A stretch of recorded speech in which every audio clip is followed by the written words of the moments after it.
Mesdames, Messieurs, bonjour.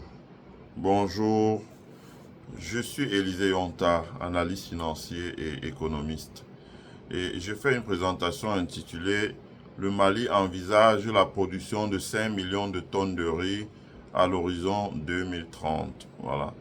Donc, je vais vous faire écouter d'abord la bande sonore de l'ORTM, l'Office de la radio et la télévision malienne. Et après cela, je reviendrai pour faire une analyse, voilà. Manifeste pour matérialiser l'engagement de tous qui a donné le ton de ce forum national sur le financement durable du programme national du système de riziculture intensif. Nous sommes en train de chercher à promouvoir la riziculture en République du Mali et en général aussi dans la zone AES. Donc pour cela, nous avons beaucoup de potentialités, que ce soit en termes de terres aménageables, que ce soit en termes de cours d'eau et aussi en termes de ressources humaines.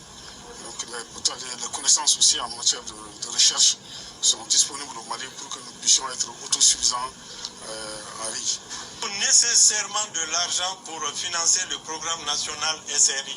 C'est de ça que nous avons besoin. Et c'est pourquoi aujourd'hui vous êtes appelés tous ici. Nous comptons sur vous tous pour le financement de ce programme. La République fédérale d'Allemagne appuie la production de riz dans notre pays depuis 1990. C'est pourquoi le projet d'appui à la transformation des systèmes agricoles soutient ces forums dédiés au dialogue politique pour la mise en œuvre durable du programme national du système de riziculture intensif. Nous sommes tous persuadés que le secteur risicole occupe une place primordiale dans l'attente de la souveraineté alimentaire du Mali.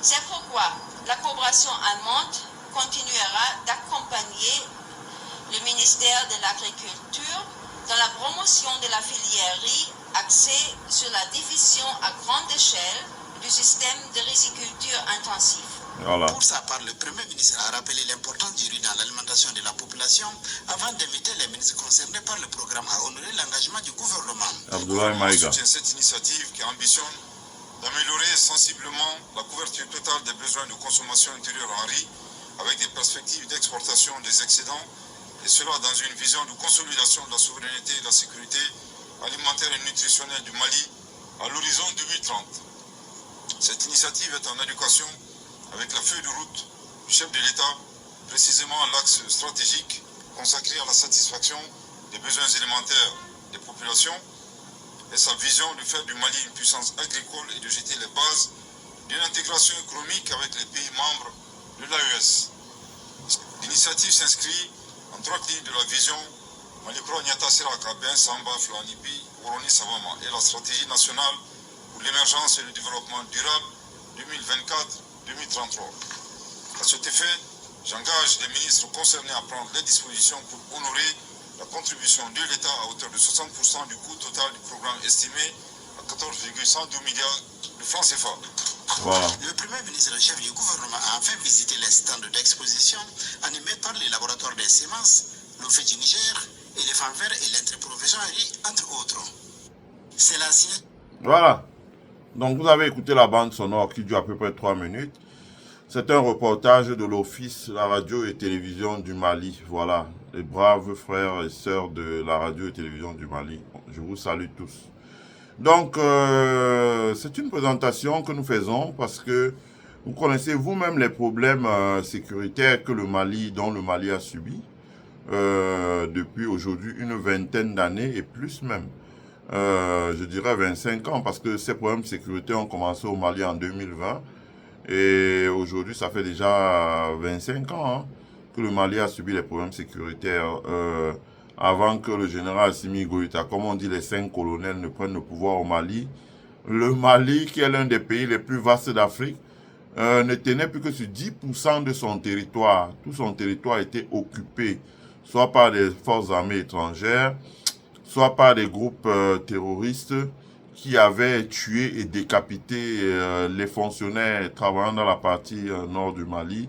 Et la situation était vraiment désastreuse. Donc le courage, la détermination et l'abnégation, la résilience de ces 5 colonels-là et de toute l'armée malienne, on salue, on s'incline devant la mémoire de tous ceux qui ont perdu la vie pour que leur pays retrouve la souveraineté. Donc, Ce courage-là a permis au Mali de retrouver la plénitude voilà, sur son territoire. Certes, il reste encore des attaques sporadiques, mais en gros, le Mali voilà, a réussi à sécuriser son territoire. Bon, voilà.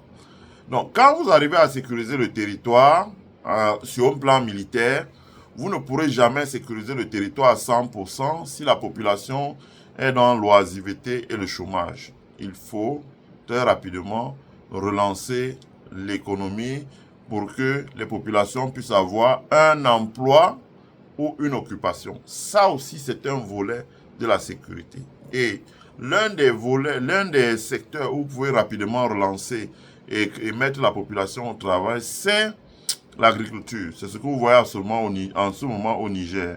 C'est l'agriculture. Donc, avec l'agriculture, vous arrivez à mettre rapidement les populations au travail. Donc, et là-dessus, le Mali est en train de lancer le programme de production de riz, donc pour augmenter sa capacité de production de riz à 6 millions de tonnes. Ce que je veux dire, c'est que quand vous achetez, moi j'achète le riz ici aux États-Unis, ça me fait rire un peu, ouais. J'achète le riz et le riz que nous consommons ici, c'est le Jasmine Mali Rice. Et donc un jour, j'ai demandé au magasin qui vend ce riz-là, l'épicier asiatique, j'ai dit, mais Jasmine Mali Rice, what's the meaning of Mali over there? Il dit que voilà, à l'époque, il y avait déjà une recherche qui avait été faite au Mali, où les Maliens avaient mis un type de riz qui s'appelait Mali Rice. Donc, ils ont rajouté Jasmine et Mali Rice, et c'est ça qu'ils exportent ici aux États-Unis. Donc, le Mali, ça c'était, je crois, au temps d'Alpha Omar, était parti sur une bonne base pour devenir vraiment un pays. Mais tout cela a un peu capoté parce que, bon, ils se sont retrouvés dans une situation sécuritaire qui était un peu difficile. Donc, la relance, le Mali a ce qu'il faut pour pouvoir être un grand producteur de riz. Ils ont la terre, ils ont les bras. Les Maliens sont des grands travailleurs. Ils ont une population jeune et grands travailleurs. Ils ont l'eau souterraine, donc les forages, on voit ça au Niger. Les forages d'eau, je suis très content parce que c'est ce qui se passe là, ça bat en brèche toujours les idées, le lavage du cerveau, le brainwash. Vous voyez ça sur la toile, avec beaucoup de élites, même camerounais, qui continuent à réciter ça. Le brainwash qu'on a fait aux populations africaines pendant longtemps. Le Sahel a l'eau souterraine. Ils ont les plus grandes réserves d'eau souterraine du monde. Et quand vous forez l'eau souterraine, vous pouvez faire des lacs, des grands étangs, vous pouvez faire des lacs sur 1000 hectares, qui sont des grosses réserves d'eau où on peut pomper correctement pour pouvoir développer l'agriculture à très grande intensité sur 20, 30, 100 000 hectares. Le Sahel a ça. Ici aux États-Unis, le Nevada, là, c'était un désert. C'est en pompant l'eau souterraine qu'on a construit le Nevada que vous connaissez là, avec Las Vegas, tout ce que vous connaissez, etc., etc. Donc le Sahel peut faire la même chose. Le Burkina a commencé, le Niger a emboîte, le Mali est en train de prendre des dispositions pour suivre cela. Donc si le Mali fort l'eau souterraine, très rapidement, ils vont pouvoir aménager énormément de bas-fonds. Et avec ces bas-fonds-là, ils vont pouvoir produire intensément du riz. L'avantage de cela, c'est que le Mali, qui a aussi une grande tradition pastorale, donc d'élevage de caprins, d'élevage de bovins, peut combiner à la fois l'élevage. On a même vu une ferme verte au Mali comme ça, où on fait à la fois des céréales, on nourrit les bovins, et avec la matière fécale des bovins, on nourrit les poissons, qui deviennent des gros poissons qu'on peut mettre sur le marché. Donc vous comprenez que c'est un projet agro-pastoral. Agro-pastoral. Donc la production, on peut aussi bien produire du riz, et avec les boutures du riz, on peut faire des tourteaux pour nourrir les bœufs et les moutons. Et avec la matière fécale de ces bœufs et moutons, on peut créer des bassins piscicoles pour élever des poissons. Donc c'est un projet de grande intensité. Et ce qu'il faut voir ici, c'est la coopération bilatérale. La coopération bilatérale entre l'Allemagne et le Mali. Voilà, c'est ce qu'on attend. La coopération bilatérale. Là, on n'a pas vu un État du Mali qui dit, bon, vraiment, prêtez-nous l'argent. Non, il a dit, voilà, quel que soit le coût de ce que ça va faire, le partenaire bilatéral qu'est l'Allemagne s'est engagé nous allons nous engager à mettre 60% de l'argent sur la table. Autrement dit, sur le premier volet qui est de 14 milliards, le Mali va s'engager à mettre environ 9 milliards de francs et le reliquat sera mis sur la table par l'Allemagne. Ça veut dire environ 6 milliards de francs. Ce qui va permettre de lancer le projet. Et le projet, comme je le dis, va créer des emplois dans le domaine agricole. Si vous recasez la majeure partie, d'abord, il faut faire revenir dans les villages les populations qui sont parties et il faut les occuper. Sinon, elles deviennent des cibles potentielles pour les bandes terroristes. Si on leur propose 20 000 par jour pour aller se battre, elles vont rejoindre cette organisation. Donc, ça fait qu'il faut que le Mali relance la production agricole pour pouvoir occuper ces populations, les donner une source de revenus, les stabiliser dans les campagnes, dans les villages. Et c'est ce que le gouvernement malien est en train de faire en ce moment et c'est pour ça que nous faisons une vidéo comme ça pour les soutenir. Vivement que le projet réussisse. Donc, comme je dis, les clés, c'est l'irrigation, c'est l'aménagement des bas-fonds, c'est le don des semences, c'est le don des engrais et c'est la mise en place de l'encadrement pour ces populations-là.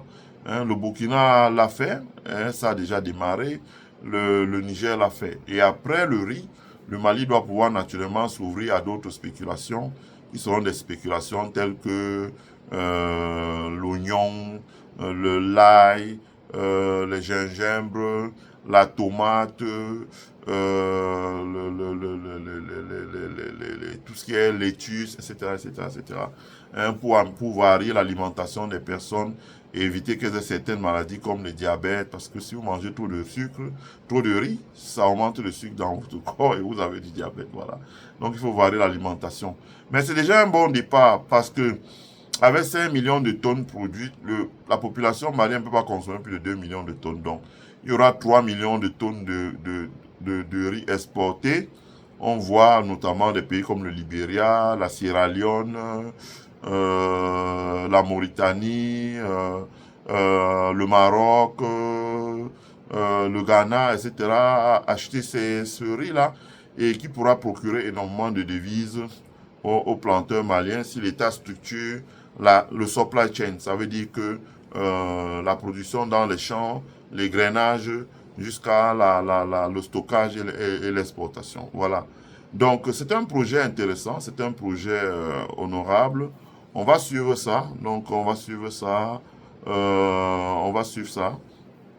On est abonné sur la page de la primature du Mali avec le général Abdoulaye Maïga. Donc, en suivant tous les développements qu'il y aura sur ce projet-là, donc on fera un compte rendu pour vous dire voilà.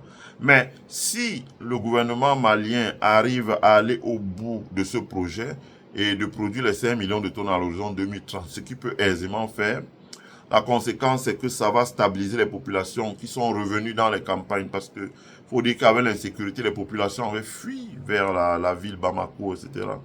Et avec la reconquête du territoire, le gros travail, ce dont on parle peu, vraiment ce dont on parle peu, je vois certains de mes compatriotes comme Ness, Nobé, le gouvernement malien, mais je sais pourquoi ils le font.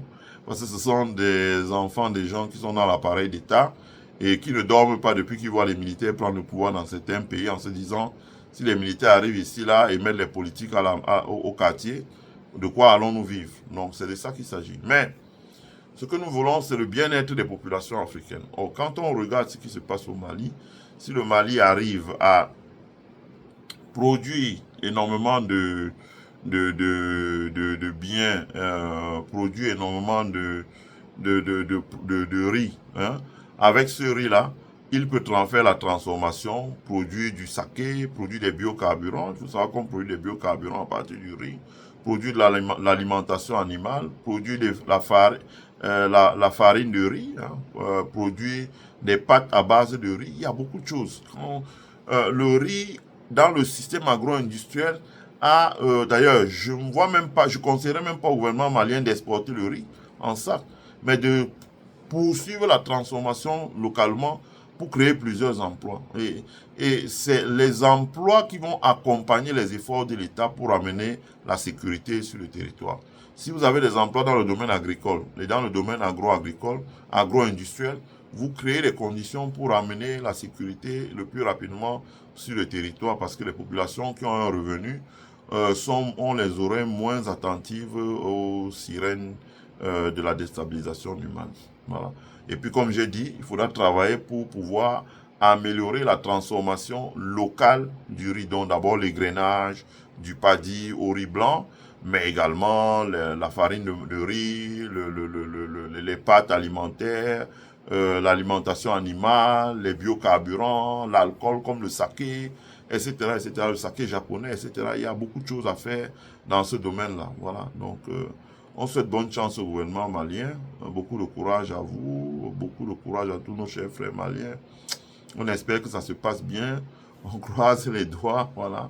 Ça se passe bien parce que quand le Mali se porte bien, le Cameroun aussi se porte bien, la Côte d'Ivoire aussi se porte bien, le Sénégal aussi se porte bien et tout le monde, voilà, va à l'unisson. Voilà, je vous souhaite à tous et à toutes de passer une bonne et agréable journée et de nous retrouver ici prochainement. Abonnez-vous sur notre chaîne, mettez un like sur la vidéo pour que YouTube puisse la upgrade. Abonnez-vous sur notre chaîne et voilà, souscrivez le membership pour soutenir le développement de notre chaîne. Je vous souhaite à tous et à toutes de passer une agréable semaine. Bye.